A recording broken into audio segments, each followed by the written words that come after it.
여러분 지난주 수업 기억나시나요? 네, 기억납니다. 그 하나님께서 이 백성이라고 거리두기를 하셨다가 맞아요. 멀어질 것 같아요. 이제 주의 백성이다라고 하시면서 함께 동행하실 것을 또 약속하셨잖아요. 맞아요. 네, 맞아요. 다행이에요. 하나님의 성품에 대해서 배웠어요. 하나님은 자비롭고 은혜로우시고 거기에 노하기를 더디하시면서 인자와 진실이 많은 분. 맞아요. 이제 동행하기로 하셨으니까 오늘 어떤 말씀을 들려주실지 기대가 또 되네요. 네. 네. 출애굽기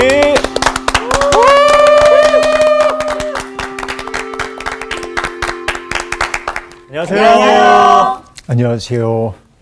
네, 여러분 복습해 주셔서 고맙고요. 인생을 살다 보면은 넘어지고 또 내가 원하지 않았던 상황 속에 내몰리기도 하고 이런 경험들이 있는데, 그러니까 넘어짐은 인생의 불가피한 부분이다라는 생각을 해봅니다. 세상에 어떤 사람도 완전할 수 없거든요. 네. 역사도 역시 마찬가지입니다. 하나님의 백성들도 언제나 올곧은 길로만 가지 못했습니다. 우상을 숭배하기도 하고 또 하나님을 등지고 걷기도 하고, 그러나 그들이 하나님의 백성인 까닭은 하나님이 열어놓으신 가능성을 따라서 돌이킬 수 있었다는 데 있습니다. 우리가 회개를 뜻하는 단어 메타노이아라고 하는 게 방향을 전환한다 하는 뜻도 있다는 거 여러분이 알고 있는데요. 그러니까 넘어지더라도 지향을 잃지 않고 다시 몸을 일으키는 것, 이것이 이제 매우 중요한 삶의 과제입니다. 이스라엘 백성들도 금송아지를 만들어서 하나님을 노엽게 만들었고, 하나님이 내가 이 백성에게 염증을 느낀다. 내가 화가 나가지고 어떻게 할지 몰라. 그러는데 그 앞에 엎드려서 모세가 주의 백성을 긍휼히 여겨달라고 이 출애굽의 대의를 완수할 수 있도록 주님께서 친히 동행해 달라고 할 때 하나님은 마음을 돌이키십니다. 맞아요.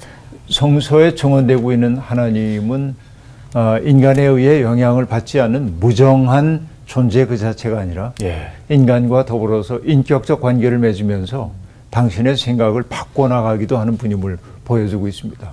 뜻을 돌이키시는 하나님, 이 하나님을 우리는 믿고 있는 거죠. 뜻을 돌이킨다고 하는 것은 하나님이 인간과 더불어서 연루되는 것을 꺼리지 않으신다라고 하는 것이고, 그런 의미에서 우리가 믿는 인격적인 하나님은 철학자들이 얘기하고 있는 원리로서의 하나님이라든지 근본 실체로서의 하나님, 그러니까 아주 싸늘한 그런 존재와는 달리 우리의 삶 속에 깊이 개입해 오시는 분임을 알 수 있습니다. 오늘 수업 출애굽기 36강 다시 주신 계명. 자, 넘어진 자리에서 일어나면 지향이 새로워져야 한다고 얘기했죠. 그럼 그 지향을 새롭게 할 때 어떻게 살아야 하는지 그 얘기가 오늘 우리가 함께 공부할 본문이 될 텐데, 오늘은 조금씩 부분 읽어가면서 여러분과 함께 이야기를 나눌 텐데요. 출애굽기 34장 먼저 10절부터 12절까지 정훈 학생이 읽어주세요. 여호와께서 이르시되 보라 내가 언약을 세우나니 곧 내가 아직 온 땅 아무 국민에게도 행하지 아니한 이적을 너희 전체 백성 앞에 행할 것이라. 내가 머무는 나라 백성이 다 여호와의 행하심을 보리니 내가 너를 위하여 행할 일이 두려운 것임이니라. 너는 내가 오늘 네게 명령하는 것을 삼가 지키라. 보라 내가 내 앞에서 아모리 사람과 가나안 사람과 헷 사람과 브리스 사람과 히위 사람과 여부수 사람을 쫓아내리니 너는 스스로 삼가 내가 들어가는 땅의 주민과 언약을 세우지 말라. 그것이 너희에게 올무가 될까 하노라. 자, 새로운 명령이 백성들에게 주어지고 있는데 언약의 주도권은 인간이 쥐고 있는 게 아니라 하나님에게 있습니다. 그죠? 언약을 체결하시도록 기회를 주시는 분이 하나님임을 알 수 있습니다. 그런데 하나님이 언약을 세우면서 맨 먼저 하신 말씀이 가슴 벅찬 약속입니다. 어떤 백성도 경험해보지 못한 이적을 너희가 경험하게 될 거다. 내가 이적을 행할 거야. 그러니까 그런데 그 이적도 특별한 사람들 앞에 보여주는 게 아니라 전체 백성 앞에서 보여줄 거다. 저는 늘 출애굽기에 등장하고 있는 하나님에게 놀라는 게 그런 겁니다. 고대 세계는 신정 정치 시대였었죠. 그러니까 신의 뜻을 아는 사람은 그 가장 높은 서열에 있었던 왕이나 사제 계급만이 안다고 얘기했습니다. 정보를 독점하는 게 권력의 뿌리죠. 예. 네. 권력이라고 하는 건 정보로부터 나옵니다. 그런데 하나님이 지금 하시는 일은 특정한 사람들에게만 하나님의 놀라움을 보여주는 게 아니라 모든 백성들 앞에서 당신의 하시려는 일을 드러낸다라고 얘기하므로 모든 백성들을 저마다 주체로 세우고 있음을 알 수 있습니다. 그렇죠? 뿐만 아닙니다. 전체 백성뿐만 아니라 그들이 들어가 살게 될 그 나라의 모든 사람들도 여호와께서 하신 일의 위대함을 보게 될 거다라고 얘기를 합니다. 예. 결국 그런 하나님의 행하심이 사람들에게 자아내고 있는 느낌은 뭘까요? 하나님의 행하심이 자아내는 느낌은 놀라움입니다. 놀라워. 이 놀라움이라고 하는 게 경외심을 불러 일으키는 거죠. 이 경외라고 하는 것은 내가 예측할 수 없었던 어떤 일들, 나의 이성 혹은 나의 판단, 나의 경험 세계를 뛰어넘는 어떤 현실이 내게 다가올 때 느끼는 게 경외감인데 예.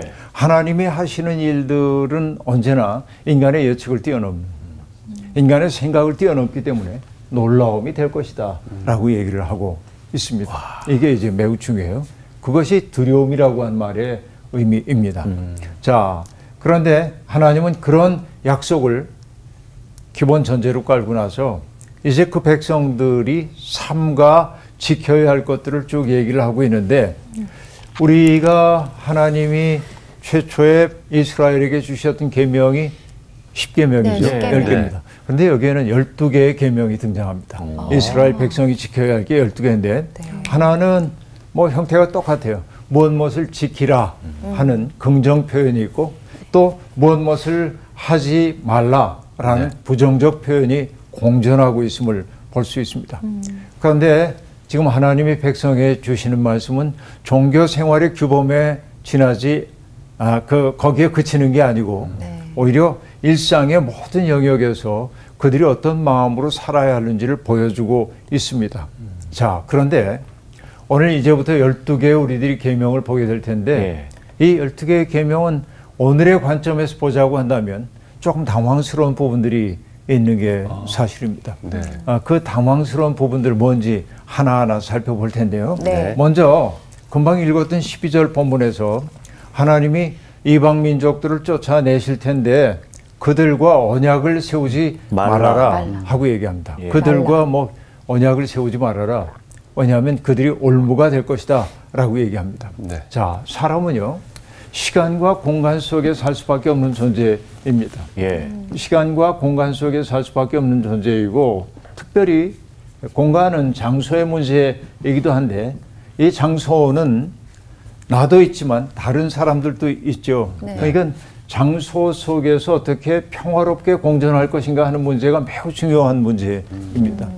특별히 어떤 지역에 있던 사람과 그렇지 않은 사람들이 섞여들 때 두 개의 이질적인 문화들이 충돌할 수도 있고 그렇죠. 네. 그 충돌 때문에 갈등이 빚어지기도 하고 또 어떤 그 이질적인 문화 속에서 공존이 아니라 상호 배타하는 일들이 벌어지기도 하고 이게 이제 갈등을 일으키게 되기도 하죠. 상당히 심각한 문제가 여기에 등장합니다. 자, 큰 세계 속에 소수의 사람들이 들어가 살면 그들은 힘이 약하죠. 네. 대개 그들이 선택하는 것은 뭡니까? 동화되는 거예요. 그 먼저 선주민들이 살고 있는 삶의 방식 속에 동화되어 살아감으로 내가 도드라지게 드러나지 않게 하는 이런 것들이 있다고 얘기할 수 있습니다. 그런데 힘이 비등비등하다고 한다면 어떻게 되죠? 대립하게 됩니다. 네. 나의 정체성 이런 게 이제 굉장히 중요해요. 이것이 이제 항상 갈등을 빚어왔다고 얘기할 수 있는데 지금 이스라엘은 뭐냐면 아직은 나라가 세워졌다기보다는 어떤 장소를 향해 가고 있고 이미 그 땅에 살고 있는 선주민들이 있고 그들과 갈등하든지 공존하든지 하면서 자기 정체성을 잃어버리지 않기 위해서 하나님의 백성이라고 하는 정체성을 만들어 가야 돼. 내가 누구인지에 대해서. 자, 우리는 대한민국 그러면은 뭐 단군 왕검 이래에 우리는 뭐 5,000년 동안 백의 민족이고 한 뿌리이고 이렇게 이제 뿌리를 강조했잖아요. 네. 네. 그런데 이스라엘 백성들에게는 한 뿌리라고 얘기할 수가 없습니다. 다양한 사람들이 함께 올려나와서 그래서 출애굽기 공부할 때 말씀을 드렸지만은 이스라엘의 정체성은 과거에 있는 게 아니라 미래에 있다고 얘기했습니다. 네. 그 미래라는 게 뭐였죠? 하나님이 그들에게 주셨던 소명이었어요. 거룩한 백성, 제사장 나라라. 그렇죠? 네. 거룩한 백성, 제사장 나라가 되라고 하는 것이 정체성의 어떤 미래에 그들이 지향해야 할 가치였다는 사실을 우리가 알고 있죠. 그러니까 이 정체성을 만들어 갈 때는 정체성이라는 게 남과 구별되는 정체성이죠. 네. 구별이에요. 구별. 남들과 구별되는 거예요. 정체성을 만든다고 하는 것은 나만의 정체성. 그럼 다른 사람과 구별되는 부분이 있죠. 구별된다고 하는 것은 뭐죠? 내 것을 한정 짓고 다른 것들을 제외한다는 얘기입니다. 바로 이것이 다른 백성들과 언약을 맺지 말아라 하는 말입니다. 그들 속에 내 정체성이 허물어져서는 안 된다. 예. 그들 속에 스며 들어가가지고서는 그들과 동화돼서는 안 된다라는 말일 겁니다. 이게 이제 첫 번째 얘기고, 네. 그 다음에 우리 13절부터 17절까지 자 새로운 땅에 들어가면 그들이 해야 할 일은 이방신들의 제단을 헐고 네. 또 주상이라는 게 이제 기둥들이죠. 네. 기둥들을 깨뜨리고 아세라 상 이걸 sacred post라고 얘기하는데 그게 신성한 상입니다. 네. 이것들을 찍어버리라고 얘기하고 있습니다. 대개 그런 것들이 왜 세워지냐면 죽은 이를 기념하기 위해 세우는 경우도 있었고 또 자기들이 믿는 신의 현존, 그 신들이 여기에 현존하고 있다는 사실을 가시적으로 보여주기 위해 세운 것들이 있는데 네. 이스라엘 백성들은 신상을 만들면 안 되는 거예요. 네. 왜 그럴까요? 여러분 가장 불경한 행위가 이스라엘 사람들에게는 어디에 있냐면 시간의 주인은 누굽니까? 시간의 주인은 하나님이죠. 네. 그러니까 이 시간은 하나님이 우리에게 주실 때만 내가 누릴 수 있는 것입니다. 네. 그런데 이 시간은 그냥 막연한 객관적 시간이 아니라 믿는 사람들에게는 약속된 시간입니다. 네. 하나님의 약속이 실현되는 시간이죠. 네. 그런데 약속이라고 하는 게 정확한 때 내가 이렇게 할 거야 라고 하지 않고 막연하게 주어졌습니다. 그래서 이 하나님의 시간 속에 살고 있는 사람들에게 필요한 태도는 뭐냐면 기다림입니다. 어떤 기다림이냐? 끈질긴 기다림. 끈질기게 기다려야 돼요. 불안하지만 불안을 견뎌내야 합니다. 하나님이 아브라함에게 떠나라고 얘기했을 때 예. 내가 너와 함께 있겠다고 얘기했고 너를 온 민족의 복의 매개로 삼겠다고 얘기해 주셨습니다. 언제 실현될는지 모릅니다. 그러니까 그 약속된 시간이 우리에게 가하고 있는 불안함을 받아들이면서 그래도 여기에서 필요한 것은 뭐냐면 신뢰하는 태도로 가야 합니다. 네. 그런데 이것을 신뢰할 수 없을 때 사람들이 뭐냐면 가시적인 것들을 만들고 싶어 보이는 하고 거. 네. 바로 그것이 우상. 기둥이고 재단이고 우상이고 그런 거야. 이거 없이 너희가 살아야 돼. 단호하게 얘기하고 있습니다. 신앙이라는 게 얼마나 엄중한 것인지를 보여주는 대목이죠. 네. 이렇게 봐요. 그래서 어떤 분은 타락을 뭐라고 설명을 하냐면 시간의 공간화 그렇게 얘기합니다. 이런 시간, 약속된 시간을 네. 뭔가 가시적인 것으로 딱 고정해 놓고 싶어 하는 거 이런 것들이 이제 타락이라고 얘기하는데 네. 바로 그것을 깨뜨려 버려야 한다 하고 얘기하고 있습니다. 그 다음에 다른 신에게 절하지 말아라 라고 이야기합니다. 결국 하나님은 질투하는 하나님이시기 때문에 그런데 출애굽기 공부하면서 10계명 첫 번째 계명에서 너희는 나 이외에 다른 신을 내게 있게 말지니라 라고 얘기했을 때 그 다른 신의 존재는 아직은 유일신론이 정착하지 않은 때였기 때문에 다른 신들이 존재한다는 것을 전제하고 얘기를 하고 있는데 다른 신들의 특색은 뭐죠? 공간적인 제약이 있어요. 공간적인 제약이죠. 어떤 공간 속에 특별한 주특기를 가지고 있었다 네, 하는 맞아요. 얘기도 있었는데 그런데 이념적으로 보자면 다른 신들이 주로 누구를 돌봐주냐면 강자들, 강자. 강자의 신. 강자들의 신입니다. 대개는 그런 세계, 부당한 세계를 합리화해주는 신들이었어요. 네. 그런데 야훼 하나님은 이 불안한 세상, 피라미드로 상징되는 세상에서 맨 밑바닥에 있는 사람들의 신음소리를 들으시는 하나님이셨죠. 네. 그러니까 다른 신과 여호와 하나님은 완전히 대별되는 분이었습니다. 네. 그러니까 다른 신 섬기지 말라고 하는 거, 다른 신들에게 절하는 순간 결국 뭡니까? 하나님으로부터 멀어질 수밖에 없어요. 그런데 내 욕심이 내가 강자가 되고 싶고 나를 중심으로 사람들을 조직하고 싶고 이럴 때 누구에게 매혹을 느끼냐면 이방 신들에게 매혹을 느끼는 거예요. 그러니까 다른 신에게 절하지 말아라 하고 얘기를 하고 있습니다. 그 다음에 15절에 보면 앞에 나왔던 얘기가 반복됩니다.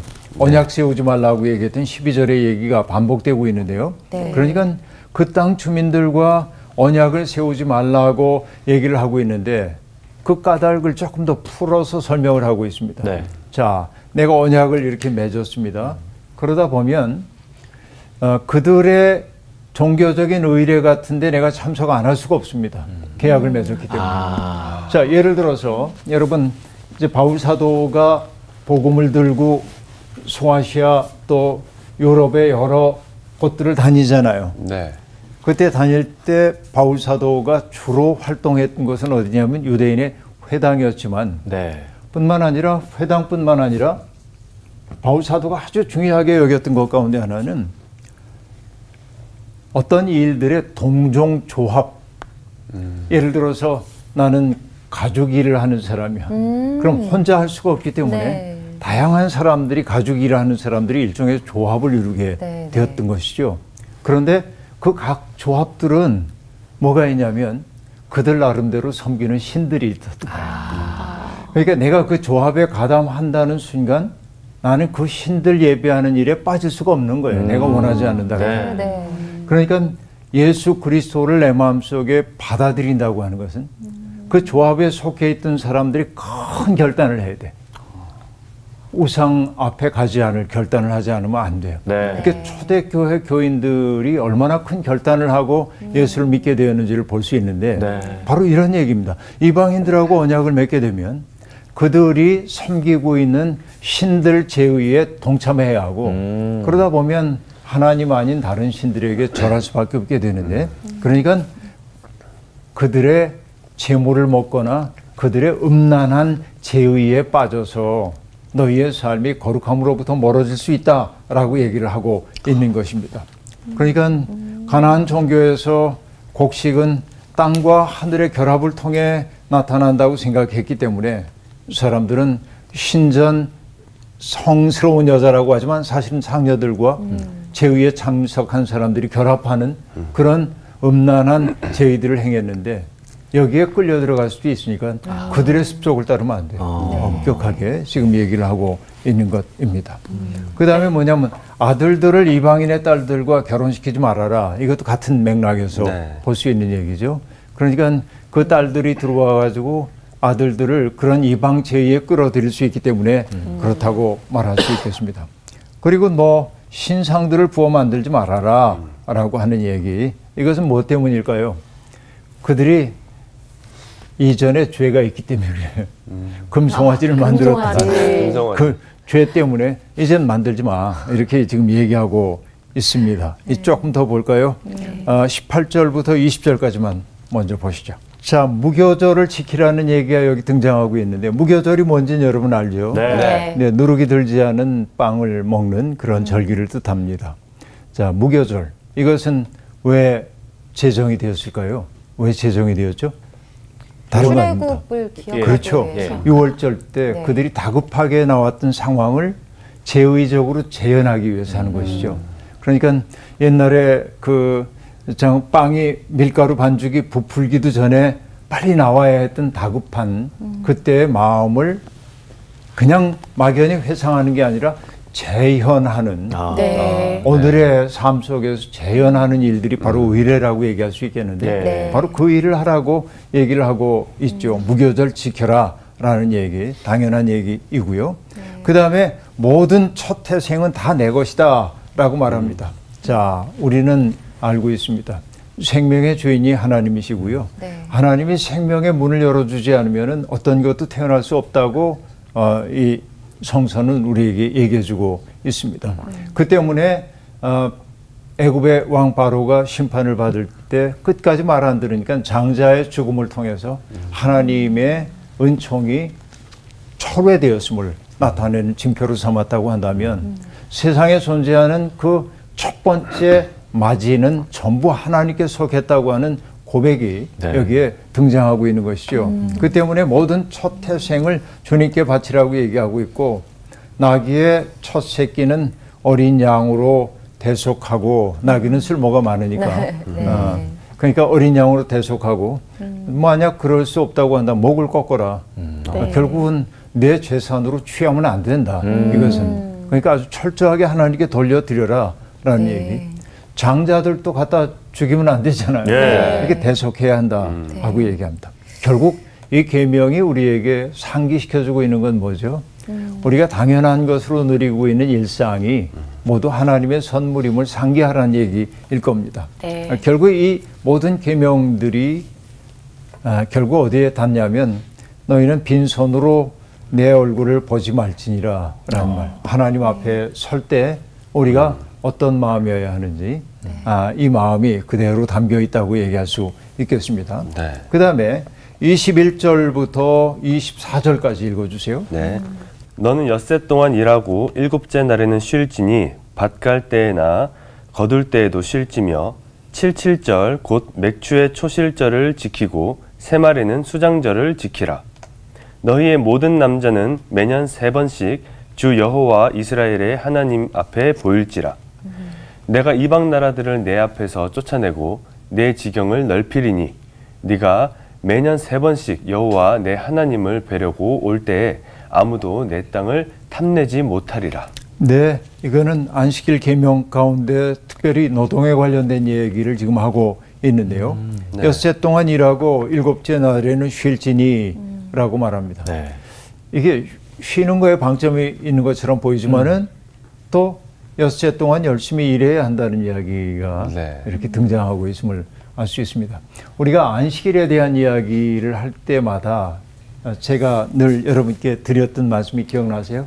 우리는 월, 화, 수, 목, 금, 토, 그죠? 네. 네. 그리고 여기에 일, 우리가 주일이라고 하는 일, 이렇게 이제 있다고 생각합니다. 그러니까 노동의 시간, 내 부록처럼 달려 있는 것이 안식일이라고 그렇게 생각을 합니다.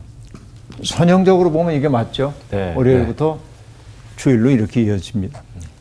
물론 안식일이라는 게 오늘의 주일은 아니지만 정신은 통하는 거죠. 네. 이 둘이. 그렇게 봐야 하겠죠. 그러나 이 안식일의 정신이라고 하는 것은 이 우리로 얘기하면 주일이 요일의 끝에 있는 게 아니라 예. 요일의 위에 있어요. 기억나요. 그래서 월, 화, 수, 목, 금, 토일에 영향을 미치도록 되어 있어요. 오늘 내가 하나님 앞에 예배를 드리고 하나님 앞에서 창조적인 쉼을 누리게 될 때 월요일의 삶이 성별되고 화요일의 삶이 성별되고 그러니까 주일은 이 끝에 부록처럼 달린 게 아니라 모든 날에 영향을 미치고 있는 아주 소중한 시간임을 이게 알아차려야 합니다. 그렇죠? 이게 이제 매우 중요한 얘기라고 볼 수 있겠고요. 그러니까 파종기에나 수확기에도 더 많이 일하고 싶은 욕구가 있다 할지라도 철저히 쉬어라. 계속 얘기했습니다. 안식일이라고 하는 것은 결국 내가 스스로 창조의 주체가 되는 날이 아니라 하나님의 창조의 리듬 속에 나를 맡기는 일이라고 얘기했어요. 맡기는 거. 여러분, 우린 참 맡기지 못하죠. 어떤 일들을 불안해하고 불안해서. 그리고 내가 어떻게 해보려고 그러고 그럽니다. 그런데 내가 할 수 있는 일을 최선을 다하고 그러고는 결과에 연연하지 않고 맡길 수 있어야 하는데 바로 이 훈련이 돼야 합니다. 이게 바로 안식일 계명이에요. 수학기에도 파종기에도 내가 더 많이 일하면 더 많은 성취가 있을 것 같은데 그걸 끝끝내 지켜가는 게 내 삶을 오히려 질서 있게 만들고 힘 있게 만든다라는 얘기입니다. 네. 자, 그 다음에 77절 맥추의 초실절을 지키고 수장절을 지켜라 하고 말하는데 앞에서 얘기했던 무교절이라고 하는 것은 6월절과 연결이 되고 맥추절이라고 하는 것은 77절과 연결이 되고 수장절이라는 건 가을절기인 초막절하고 연결이 되죠. 네. 전부 다. 그런데 여기에서는 6월절 혹은 뭐 오순절 그 다음에 초막절 그러지 않고 네. 무교절 그리고 77절, 수장절. 수장절. 이건 뭐냐면 전부 농사절기와 관련되는 절기예요. 그 전에도 얘기했는데 기억나는지 모르겠어요. 이스라엘 사람들의 놀라운 것 가운데 하나는 자 그들이 살게 될 가나안 땅에 농경문화인 가나안 땅에서 파종기가 있고 수확기가 있고 네. 그렇죠. 농작물 같은 거 뿌려서 거두는 수확기도 있지만은 나무에서 달리는 열매들을 수확하는 때도 있고 농사철이 있잖아요. 예. 네. 이 철들은 굉장히 중요하죠. 네. 삶을 살기 위해서. 바로 이게 뭐냐면 무교절, 77절, 수장절 그런 거예요. 거두어서 드리는 거. 네. 근데 이스라엘 사람들은 그들이 가지고 있는 전례적인 이런 그 세월의 풍속들을 자기들의 역사 경험하고 연결을 시켰어요. 이게 뭐냐면 6월절, 애굽에서 탈출해 나왔던 것을 기념하는 6월절이고, 그리고 여기에 77절이라고 하는 것은 신의 산에서 하나님과 그 백성 사이에 언약에 맺어진 것을 기념하는 언약 맺어짐을 기념하는 절기, 그리고 여기 초막절이라는 건 광야 생활을 떠올리는 절기로 삼아요. 그러니까 그들의 농경 문화의 시간을 자기들의 역사적 경험의 시간과 연결시켜가지고 예. 의례화하고 축제화한 것이 이스라엘의 전례라고 볼 수 있겠는데 이것들을 이제 지키라고 얘기를 하고 있습니다. 네. 그런 순례의 명절이 되면은 하나님께서 친히 그들의 산업을 보살피실 것이라고 얘기를 하고 있고요. 네. 그 다음에 보면은 25절부터 28절까지 정우 씨가 다시 한번 읽어주세요. 너는 내 제물의 피를 유교병과 함께 드리지 말며 6월절 제물을 아침까지 두지 말지며 내 토지 소산에 처음 익은 것을 가져다가 내 하나님 여호와의 전에 드릴지며 너는 염소 새끼를 그 어미의 저주로 삼지 말지니라. 여호와께서 모세에게 이르시되 너는 이 말들을 기록하라. 내가 이 말들의 뜻대로 너와 이스라엘과 언약을 세웠음이니라 하시니라. 모세가 여호와와 함께 40일 40야를 거기 있으면서 떡도 먹지 아니하였고 물도 마시지 아니하였으며 여호와께서는 언약의 말씀 곧 십계명을 그 판들에 기록하셨더라. 네, 여기 보면은 11번째 계명이 나오는데 제물의 피를 유교병과 함께 드리지 말아라 하고 말하고 있고 6월절 제물을 아침까지 두지 말아라 라는 말이 등장합니다. 자, 제물의 피를 유교병과 함께 드리지 말라고 하는 얘기는 빵이 상할 수 있죠. 방부제를 넣지 않으면. 네. 그 상한 빵이 생명의 상징인 피를 오염시킬 수도 있기 때문에 이 둘을 같이 두지 말라는 얘기고 그 다음에 또 6월절 제물을 아침까지 두지 말라고 하는 얘기는 다급한 상황 속에서 이루어졌던 전례임을 상기시키는 거예요. 아침까지 먹고 남은 것은 불태워 버려야 한다는 규정이 있는데 그것은 다급함을 뜻하기도 하지만 아까도 얘기했던 것입니다. 미래를 위해 아끼지 말아라. 아까 맡김이란 말 있었죠. 네. 우리가 이 미래를 위해 아끼지 말아라라고 하는 말을 하면 떠올리는 게 뭐냐면 만나입니다. 맞아요. 만나. 그렇죠. 만나라는 게 매일매일 내리잖아요. 네. 그래서 내가 많이 거두어가지고서는 내가 부지런하고 손도 빠르니까 많이 거두어서 쌓아두면 풍성할 것 같은데 썩고 벌레가 나서 먹을 수가 없었다. 그렇게 얘기합니다.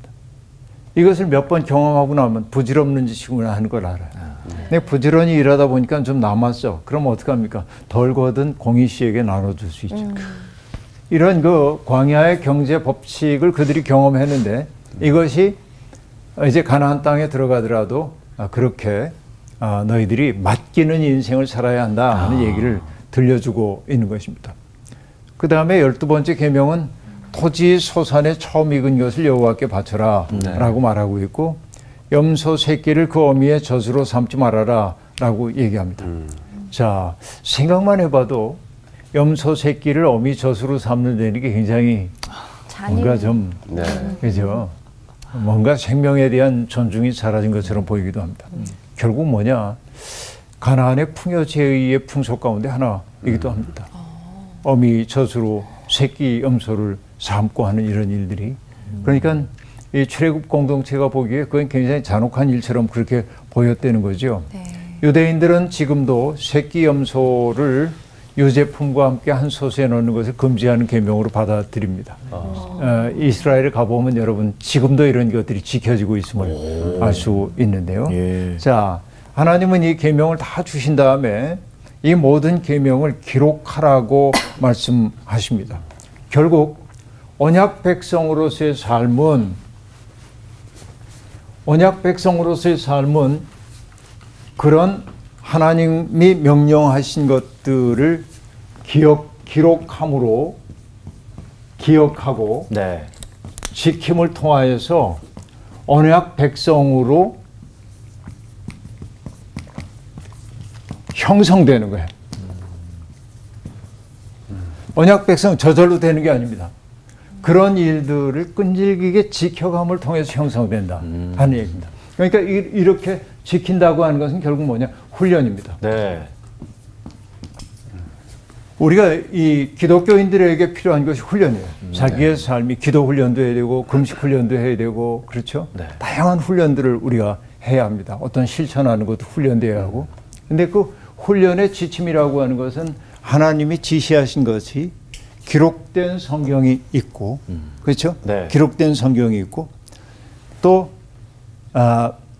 말씀이 되신 육신이 되신 말씀이신 그리스도가 있고 또 오늘의 설교자들을 통해서 선포된 말씀도 있죠. 네. 이것들을 지켜감을 통하여서 내 삶을 훈련해야 하고 그때 우리는 하나님의 백성으로 지어져 간다 하는 얘기입니다.